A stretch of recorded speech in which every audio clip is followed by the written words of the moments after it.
Don't blame me today. The way to eat is very new. I guarantee that I can eat pumpkin. I was up on the tree for him to eat and cut with a knife 10 minutes before the baby came out and less than that. Then add less yeast.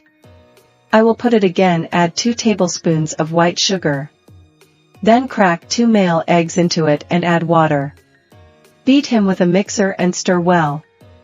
Then add and mix evenly. Let him test the seal and pour the prepared vegetable oil into the temple stirred and offer and put it in. Cut it. Damn black. At 3 o'clock in the morning. Put it in Tong Kong container to see if there is pumpkin steamed buns, which is a special and delicious main dish.